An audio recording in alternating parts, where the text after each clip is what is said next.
ಮದ್ದೂರಿನಲ್ಲಿ ಗಣೇಶ ಮೆರವಣಿಗೆ ವೇಳೆ ಕಲ್ಲು ತೂರಾಟ ಪ್ರಕರಣಕ್ಕೆ ಸಂಬಂಧಪಟ್ಟಂತೆ ಆರೋಪಿಗಳ ಪರ ವಕಾಲತ್ತು ವಹಿಸದಿರಲು ವಕೀಲರು ನಿರ್ಧಾರ ಮಾಡಿದ್ದಾರೆ. ಆರೋಪಿಗಳ ಪರವಾಗಿ ನಾವು ವಕಾಲತ್ತನ್ನ ಹಾಕೋದಿಲ್ಲ. ಕೋರ್ಟ್ ಕಲಾಪವನ್ನ ಬಹಿಷ್ಕರಿಸಿ ಮದ್ದೂರು ವಕೀಲರ ಸಂಘ ನಿರ್ಧಾರವನ್ನು ತೆಗೆದುಕೊಂಡಿದೆ. ಮದ್ದೂರು ತಾಲೂಕು ವಕೀಲರಿಂದ ಒಮ್ಮತದ ತೀರ್ಮಾನ ಆಯಿತು. ವಕೀಲರ ಸಂಘದ ಸಭೆಯಲ್ಲಿ ವಕಾಲತ್ತನ್ನ ವಹಿಸದಿರಲು ನಿರ್ಣಯವನ್ನು ತೆಗೆದುಕೊಳ್ಳಲಾಗಿದೆ. ಕೇವಲ ತಾಲೂಕು ವಕೀಲರ ಸಂಘ ಮಾತ್ರ ಅಲ್ಲ, ಇಲ್ಲಿ ಜಿಲ್ಲಾ ವಕೀಲರ ಸಂಘಕ್ಕೂ ಕೂಡ ಇದೇ ರೀತಿಯ ಮನವಿ ಮಾಡಿಕೊಳ್ಳೋಣ ಅಂತ ಹೇಳಿ ಮದ್ದೂರು ವಕೀಲರ ಸಂಘದ ಪ್ರಮುಖರು ನಿರ್ಧಾರ ಮಾಡಿದ್ದಾರೆ. ಅಲ್ಲಿಗೆ ಮದ್ದೂರಿನ ಯಾವುದೇ ಸ್ಥಳೀಯ ವಕೀಲ ಈ ಕೇಸನ್ನು ಎತ್ತಿಕೊಳ್ಳೋದಿಲ್ಲ. ಈ 21 ಜನನೋ 22 ಜನನೋ ಅರೆಸ್ಟ್ ಆಗಿದ್ದಾರೆ, ಅವರಿಗೆ ಜಾಮೀನು ಕೊಡಿಸೋದಾಗಲಿ ಅಥವಾ ಅವರದ್ದೇನು ತಪ್ಪಿಲ್ಲ ಅಂತ ಹೇಳೋದಾಗಲಿ, FIR ವಿರುದ್ಧ ರದ್ದು ಮಾಡಿ ಅಂತ ಹೋಗೋದಾಗಲಿ ಅನೇಕ ಪ್ರಕ್ರಿಯೆ ಇರುತ್ತೆ. ಕಾನೂನಿನ ರಕ್ಷಣೆ ಆರೋಪಿಗಳಿಗೂ ಸಿಗುತ್ತೆ. ಆ ರಕ್ಷಣೆಯನ್ನು ನಾವು ಕೊಡಿಸೋದಿಲ್ಲ ಅಂತ ಹೇಳಿ ಮದ್ದೂರು ತಾಲೂಕು ವಕೀಲರ ಸಂಘ ಈ ನಿರ್ಧಾರವನ್ನು ಪ್ರಕಟಿಸಿದೆ. ಅವರು ಹೊರಗಡೆ ತಿರುಗಾಡ್ಕೊಂಡಿರ್ತಾರೆ. ಆದ್ದರಿಂದ ನಮ್ಮ ಮಂಡ್ಯ ಜಿಲ್ಲಾ ವಕೀಲರುಗಳು ಜೊತೆಗೆ ಕರ್ನಾಟಕ ಸ್ಟೇಟ್ ಈ ದಿವಸ ನಾವು ನ್ಯಾಯಾಲಯದಿಂದ ಹೊರಗುಳ್ಕೊಂಡು ಇದನ್ನು ಖಂಡಿಸ್ತಾ ಇದ್ದೀವಿ. ಜೊತೆಗೆ ಏನು ಈಗ ಆ್ಯಕ್ಟ್ ಹಾಕಿದ್ದಾರೆ, ಈ DJ ಮತ್ತು KJ ಪ್ರಕರಣವನ್ನು ನೀವು ಹೇಳಿದ್ರಲ್ಲ, ಅದಕ್ಕೆ ಗುಂಡಾ ಕಾಯ್ದೆ ಅಡಿನಲ್ಲಿ ಇವ್ರ ಮೇಲೆ ಪ್ರಕರಣ ದಾಖಲು ಮಾಡಿ ಶೀಘ್ರ ಈಗ ಒಂದು ಪ್ರಕರಣ ಇತ್ಯರ್ಥಪಡಿಸಿದ್ರೆ ಶಿಕ್ಷೆ ಆಗ್ತದೆ. ಡಿಲೇ ಆದಷ್ಟು ಅವರು ಹೊರಗಡೆ ತಿರುಗಾಡ್ಕೊಂಡಿರ್ತಾರೆ. ಆದ್ದರಿಂದ ನಮ್ಮ ಮಂಡ್ಯ ಜಿಲ್ಲಾ ವಕೀಲರುಗಳು ಜೊತೆಗೆ ಕರ್ನಾಟಕ ಸ್ಟೇಟ್ ಎಷ್ಟು ಜನ ವಕೀಲರಿದ್ದಾರೆ ಎಲ್ಲರೂ ಮನವಿ ಮಾಡ್ಕೊಳ್ಳೋದು ಇಷ್ಟೇ, ಯಾರು ತಾವು ವಕಾಲತ್ತನ್ನು ವಹಿಸಬೇಡಿ. ಅವ್ರಿಗೆ ಮುಂದೆ ಅದರ ಪರಿಣಾಮ ಅವರು ಫೇಸ್ ಮಾಡಬೇಕು. ಮುಂದೆ ಈ ರೀತಿ ಘಟನೆಗಳು ಮರುಕಳಿಸಬಾರ್ದು ಅಂತ ಹೇಳ್ಬಿಟ್ಟು ನಮ್ಮಲ್ಲಿ ವಕಾಲತ್ತು ನಮ್ಮ ಮದ್ದೂರು ವಕೀಲ ಸಂಘವಾಗಿ ಯಾರು ವಹಿಸಬಾರ್ದು ಅಂತ ನಾವು ತೀರ್ಮಾನ ತಗೊಂಡಿದ್ದೀವಿ. ಯಾರು ವಹಿಸೋದಿಲ್ಲ ಅನ್ನೋ ಒಂದು ನಂಬಿಕೆ ನಮ್ಮ ಮೇಲೆ. ಈ ದಿವಸ ನಾವು ಮತ್ತಷ್ಟು ಮಾಹಿತಿ ನಮ್ಮ ಪ್ರತಿನಿಧಿ ಶಶಿಕುಮಾರ್ ನೀಡ್ತಾರೆ. ಶಶಿಕುಮಾರ್, ಗಮನಿಸ್ತಾ ಇದ್ದೀವಿ, ಒಂದು ಕಡೆ ವಕೀಲರ ಸಂಘ ಈ ತೀರ್ಮಾನವನ್ನು ತೆಗೆದುಕೊಂಡಿದೆ.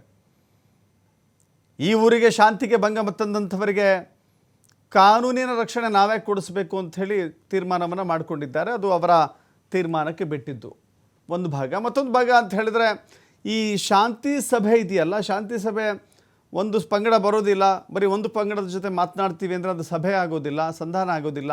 ಶಾಂತಿ ಎಲ್ಲಿಂದ ಮೂಡುತ್ತೆ? ಅದಕ್ಕೆ ಪರಿಹಾರ ಏನು? ಈಗ ಶಾಂತಿ ಸಭೆ ನಡೀತೋ ಇಲ್ವೋ? ದಸರತ್ ಏನು ಮದ್ದೂರು ಗಣೇಶ ಮೆರವಣಿಗೆ ವೇಳೆ ಕಲ್ಲು ತೂರಾಟಕ್ಕೆ ಸಂಬಂಧಪಟ್ಟಂತೆ ಈಗಾಗಲೇ 2ನೇ ದಿನವೂ ಕೂಡ ಮದ್ದೂರು ಬಂದ್ ಯಶಸ್ವಿ ಆಗಿರ್ತಕ್ಕಂಥದ್ದು. ಬೆಳಿಗ್ಗೆಯಿಂದಲೂ ಕೂಡ ಏನು ವರ್ತಕರು ಸ್ವಯಂ ಪ್ರೇರಿತವಾಗಿ ತಮ್ಮ ಅಂಗಡಿ ಬಾಗಿಲುಗಳನ್ನ ತೆರೆದಂತೆ ಬಂದ್ ಮಾಡಿ ಬಂದ್ಗೆ ತಮ್ಮ ಬೆಂಬಲವನ್ನು ಕೂಡ ವ್ಯಕ್ತಪಡಿಸ್ತಾ ಇರ್ತಕ್ಕಂಥದ್ದು. ಮತ್ತೊಂದು ಕಡೆ ಏನು ಈ ಆರೋಪಿಗಳಿದ್ದಾರೆ, ಕಲ್ಲು ತೂರಾಟವನ್ನ ಮಾಡಿ ನಮ್ಮ ಮದ್ದೂರಿಗೆ ಶಾಂತಿಗೆ ಭಂಗ ತಂದಂತ 22 ಜನ ಆರೋಪಿಗಳೇನಿದ್ದಾರೆ ಅವ್ರ ವಿರುದ್ಧ ನಾವ್ಯಾರು ಕೂಡ ವಕಾಲತ್ತನ್ನ ವಹಿಸೋದಿಲ್ಲ, ಅವರಿಗೆ ಶಿಕ್ಷೆ ಆಗ್ಬೇಕು. ನಮ್ಮಲ್ಲಿ ಶಾಂತಿ ಸಾಮರಸ್ಯದಿಂದ ಕೂಡಿದಂತ ಮದ್ದೂರಿನಲ್ಲಿ ಈ ರೀತಿ ಶಾಂತಿಗೆ ಭಂಗ ತಂದಿರೋರ ಬಗ್ಗೆ ಕಠಿಣ ಕಾನೂನು ಶಿಕ್ಷೆ ಆಗ್ಬೇಕು ಅಂತೇಳಿ ವಕೀಲರು ಕೂಡ ತೀರ್ಮಾನವನ್ನ ಮಾಡ್ಕೊಂಡಿರ್ತಕ್ಕಂಥದ್ದು. ನಿನ್ನೆಯಿಂದಲೂ ಕೂಡ ನಿರಂತರವಾಗಿ ಆ ಸಭೆ ಮೇಲೆ ಸಭೆಯನ್ನ ಮಾಡಿದಂತ ವಕೀಲರ ಸಂಘ ಇವತ್ತು ಕೂಡ ಒಂದು ನಿರ್ಣಯವನ್ನ ತೆಗೆದುಕೊಂಡಿರ್ತಕ್ಕಂಥದ್ದು. ಇವತ್ತು ತಮ್ಮ ಕೋರ್ಟ್ನ ಕಾರ್ಯಕಲಾಪಗಳನ್ನ ಬಹಿಷ್ಕರಿಸಿ ತಮ್ಮ ಸಭೆಯನ್ನ ಸೇರಿದಂತ ತಾಲೂಕು ವಕೀಲರ ಸಂಘದ ಪದಾಧಿಕಾರಿಗಳು ಆ ಮುಖಾಂತರವಾಗಿ ಏನ್ ತಾಲೂಕು ತಹಸೀಲ್ದಾರ್ ಅವರಿಗೆ ಒಂದು ಮನವಿಯನ್ನು ಕೂಡ ಕೊಟ್ಟಿರ್ತಕ್ಕಂಥದ್ದು. ತಪ್ಪಿತಸ್ಥರಿಗೆ ಕಠಿಣ ಶಿಕ್ಷೆ ಆಗ್ಬೇಕು, ನಾವ್ಯಾರು ಕೂಡ ಅವರ ಪರವಾಗಿ ವಕಾಲತ್ತನ್ನ ವಹಿಸೋದಿಲ್ಲ ಅಂತ ಹೇಳಿ ಒಂದು ನಿರ್ಣಯವನ್ನ ತೆಗೆದುಕೊಂಡಿರ್ತಕ್ಕಂಥದ್ದು. ಇದ್ರ ಬಗ್ಗೆ ಮಂಡ್ಯ ಜಿಲ್ಲಾ ವಕೀಲರ ಸಂಘಕ್ಕೂ ಕೂಡ ಪತ್ರ ಬರೆದು ನಾವು ಈ ಒಂದು ನಿರ್ಣಯವನ್ನ ತೆಗೆದುಕೊಂಡಿದ್ದೇವೆ. ಮಂಡ್ಯ ವಕೀಲರ ಸಂಘವು ಕೂಡ ಈ ನಿಟ್ಟಿನಲ್ಲಿ ಒಂದು ಪ್ರಮುಖ ನಿರ್ಣಯವನ್ನ ತೆಗೆದುಕೊಳ್ಬೇಕು ಅಂತೇಳಿ ಮನವಿಯನ್ನು ಕೂಡ ಮಾಡಿರ್ತಕ್ಕಂಥದ್ದು.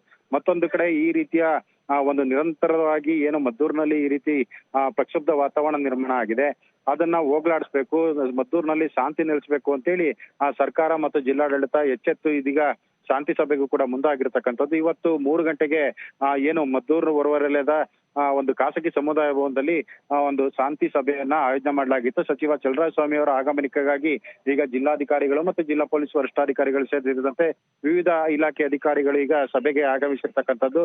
ಚಲುವರಾಯಸ್ವಾಮಿ ಅವರ ಆಗಮನಕ್ಕಾಗಿ ಕೂಡ ಕಾಯ್ತಾ ಇರ್ತಕ್ಕಂಥದ್ದು. ಚಲುವರಾಯಸ್ವಾಮಿ ಅವರು ಈ ಸಭೆಗೆ ಬರ್ತಿದ್ದಂತೆ ಸಭೆ ಕೂಡ ಆರಂಭ ಆಗುವಂತದ್ದು. ಆದ್ರೆ ಈ ಸಭೆ ಆರಂಭಕ್ಕೂ ಮುನ್ನವೇ ಹಿಂದೂ ಪರ ಸಂಘಟನಾ ಕಾರ್ಯಕರ್ತರು ಮತ್ತೆ ಬಿಜೆಪಿ ಕಾರ್ಯಕರ್ತರು ಮುಖಂಡರುಗಳು ನಾವು ಈ ಒಂದು ಶಾಂತಿ ಸಭೆಗೆ ಬರೋದಿಲ್ಲ, ನಾವು ಈ ಶಾಂತಿ ಸಭೆಯನ್ನ ಬಹಿಷ್ಕಾರ ಮಾಡಿದ್ದೇವೆ ಅಂತೇಳಿ ಹೇಳಿಕೆಯನ್ನ ಕೊಟ್ಟಿರ್ತಕ್ಕಂಥದ್ದು. ಯಾಕಂತ ಹೇಳಿದ್ರೆ ಈ ಒಂದು ಪ್ರಕರಣಕ್ಕೆ ಸಂಬಂಧಪಟ್ಟಂತೆ ಮುಂಚೆನೆ ಕಠಿಣ ಕಾನೂನು ಕ್ರಮವನ್ನು ತೆಗೆದುಕೊಳ್ಬೇಕಿತ್ತು. ಇಂಥ ಪ್ರಕರಣ ನಡೆದಂತೆ ಒಂದು ಅಗತ್ಯ ಕ್ರಮವನ್ನು ಕೈಗೊಳ್ಳಬೇಕಿತ್ತು. ಆದ್ರೆ ಈ ಘಟನೆ ನಡೆದ ನಂತರವೂ ಕೂಡ ಮುಖ್ಯಮಂತ್ರಿಗಳಾಗ್ಬೋದು, ಗೃಹ ಮಂತ್ರಿಗಳಾಗ್ಬೋದು ಮತ್ತೆ ಸಚಿವರು ಒಂದು ಕ್ಷುಲ್ಲಕ ಹೇಳಿಕೆಗಳನ್ನ ಕೊಡುವಂತದ್ದು ಮತ್ತೆ ಇದೊಂದು ಸಣ್ಣ ಪುಟ್ಟ ಗಲಭೆ ಅನ್ನೋ ರೀತಿಯಲ್ಲಿ ಬಿಂಬಿಸೋ ನಿಟ್ಟಿನಲ್ಲಿ ಮಾಡ್ತಿರೋದು. ಜೊತೆಗೆ ಏನೋ ನಿನ್ನೆ ನಾವು ಒಂದು ಹೋರಾಟವನ್ನ ಮಾಡಿದ್ವಿ ಹಿಂದೂ ಪರ ಕಾರ್ಯಕರ್ತರು, ಅವ್ರ ಮೇಲೂ ಕೂಡ ಇಲ್ಲ ಸಲ್ಲದ ಕೇಸ್ಗಳನ್ನ ಹಾಕಿ FIR ನ ದಾಖಲು ಮಾಡಿರ್ತಕ್ಕಂಥದ್ದನ್ನು ಕೂಡ ಖಂಡಿಸಿ ನಾವು ಇವತ್ತಿನ ಸಭೆಯಿಂದ ಹೊರಬರ್ತೇವೆ. ಅವರು ಈಗಾಗಲೇ ನಿರ್ಧಾರ ಮಾಡಿದಂತ ಇದೆ, ಹೀಗಾಗಿ ನಾವು ಆ ಸಭೆಗೆ ಹೋದ್ರೂ ಕೂಡ ಪ್ರಯೋಜನ ಇಲ್ಲ ಅಂತೇಳಿ ಸಭೆಯಿಂದ ಹೊರೆ ಉಳಿಯಲು ಈಗ ನಿರ್ಧಾರವನ್ನ ಮಾಡಿರ್ತಕ್ಕಂಥದ್ದು. ಆದ್ರೆ ಈ ಸಭೆಯಲ್ಲಿ ಬರೀ ಒಂದು ಕೋಮನವ್ರನ್ನ ಮಾತ್ರ ಸೇರಿಸ್ಕೊಂಡು ಅಥವಾ ಪಕ್ಷದ ಕಾರ್ಯಕರ್ತರನ್ನ ಸೇರಿಸ್ಕೊಂಡು ಯಾವ ರೀತಿಯ ಒಂದು ತೀರ್ಮಾನ ತೆಗೆದುಕೊಳ್ತಾರೆ ಅನ್ನೋದನ್ನ ಕಾದ್ ನೋಡ್ಬೇಕಾಗಿರ್ತಕ್ಕಂಥದ್ದು. ಇನ್ನು ಕೆಲವೇ ಕ್ಷಣಗಳಲ್ಲಿ ಸಚಿವ ಚಲುವರಾಯಸ್ವಾಮಿ ಅವರು ಈ ಸಭೆಗೆ ಆಗಮಿಸೋರಿದ್ದಾರೆ. ಅವ್ರು ಬಂದ ನಂತರದಲ್ಲಿ ಸಭೆ ಕೂಡ ಆರಂಭವಾಗುವಂತದ್ದು ದಸರಾ ಸರ್.